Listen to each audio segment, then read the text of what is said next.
فَإِذَا سَوَّيْتُهُ جس وقت میں اس کو برابر کر چکوں، وَنَفَخْتُ فِيهِ مِن رُوحِي اور پھونک ڈالو اس میں اپنی روح سے، ساری روح ہے اللہ کی ہے، فَقَعُوا لَهُ سَاجِدِينَ پس گر جاؤ اس کے لیے سجدے میں۔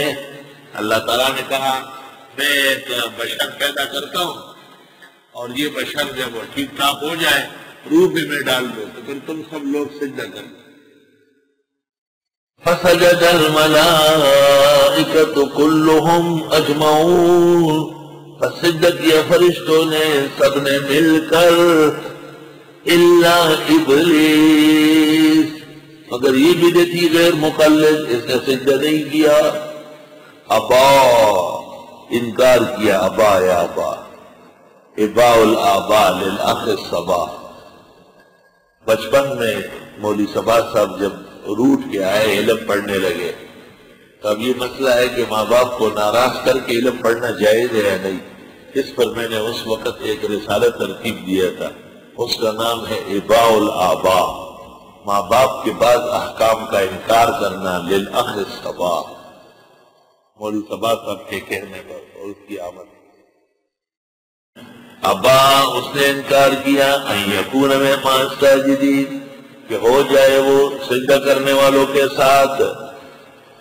قال یا ابلیسو فرمایا اللہ نے اے ابلیس ما لکا تجھے کیا ہوا ہے اللہ تکون مع الساجدین کہ آپ نہ ہوئے سجدہ کرنے والوں کے ساتھ۔ قال لم اکن لاسجد لبشر کہنے لگا نہیں ہوں میں کہ سجدہ کروں بشر کو، خلقتہ من صلصال من حمأ مسنون کہ پیدا کیا آپ نے اس کو بجتی ہوئی کالی بدبودار مٹی سے۔ اللہ تعالیٰ کے وہی الفاظ ہو رہا ہے کہ ایک کالا کلوٹا بدبودار سڑے ہوئے مٹی سے بنا ہوا اس کو میں سجدہ کروں، یہ نہیں ہو سکتا، میں تو بڑا گورا چھٹا ہوں۔ قال فاخرج منها اللہ نے فرمایا نکل یہاں سے، فإنك رجیم پس تو مردود ہو گیا، وإن عليك اللعنة اور بے شک تجھ پر لعنت ہوگی إلى يوم الدین قیامت کے دن تک۔ سوال یہ ہے کہ فرشتوں نے سجدہ کیا اور ابلیس نے نہیں کیا، یعنی فرشتوں کو دیکھ کر ابلیس کو بھی کرنا چاہیے لیکن ابلیس نے نہیں کیا، کیونکہ اگر فرشتوں کو دیکھ کے سجدہ کر لیتا تو یہ تقلید تھی اور تقلید اس نے کرنی نہیں تھی، اس نے اپنی چلانی تھی۔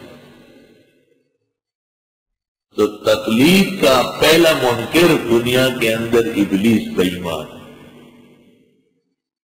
اور بشریت انبیاء کو نبوت کے منافی سمجھنا کہ جو بشر ہوگا وہ نبی نہیں ہوگا، یعنی جو نبی ہوگا وہ یقیناً نور ہوگا، یہ نور اور بشر کا جھگڑا کھڑا کرنے والا بھی پہلا دنیا میں ابلیس ہے۔ تو حاصل کلام کا یہ نکلا کہ بریلوی اور غیر مقلد دونوں 150 اور 150 کے لچر کچر ہیں۔ وہ اصول میں غیر مقلد ہے، ابو حنیفہ اور ابو یوسف کو نہیں مانتے، اور یہ فروع میں غیر مقلد ہے، کیونکہ تیجا، چیلم، برسی، کونڈے، شب برات کے حلوے ان میں یہ بھی فقہ حنفی کے تابع نہیں ہے، ان میں سے کوئی رسم بھی فقہ میں موجود نہیں ہے، اور علم غیب کے قول میں اور درگاہوں کے پکارنے میں اور حاجت روا سمجھنے میں یہ بھی اصول کے اندر منحرف ہے۔ تو اصلاً اور فرعاً غیر مقلد فقہ حنفی کے اعداء اور فقہ حنفی کے نورانی چہرے پر بدنما داغ، سمن حال کے مبتدئین اور غیر مقلد۔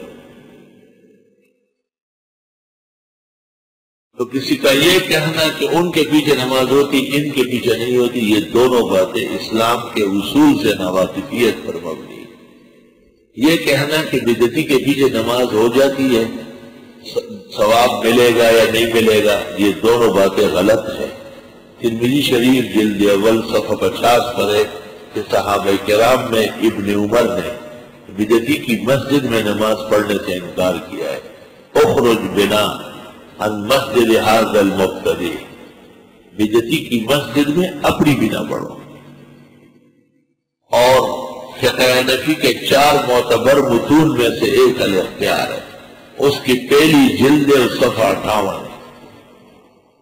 قال ابو حنیفہ لا ارى الصلاة خلف المبتدئ. امام ابو حنیفہ کہا کرتے تھے بدعتی کے پیچھے میں نماز کا قائل نہیں. فتح القدیر کتاب الامامت لا تجوز الصلاة خلف اہل الهوى لا تصح الصلاة خلف المبتدئ عند ابي حنیفہ وابی یوسف ومحمد فهو قول ائمتنا الثلاثہ. تینوں اماموں کا قول ہے. ابن الحمام محقق نے کہا تینوں امام ہمارے متفق ہے مذہب کے کہ بدعتی کی اقتداء میں نماز نہیں ہو. تو جب صحابہ کہتے ہیں نہیں ہوتی، ائمہ دین کہتے ہیں کہ نہیں ہوتی، تو اس زمانے کے یہ زوال پذیر دارالافتاء دلیل اور برہان سے گئے گزرے دارالافتاء، شرائع کے قدر و منزلت سے ناواقف دارالافتاء، ان کے کہنے سے کسی مشرک کو مسلمان کرنا اسلام کا خون کرنا.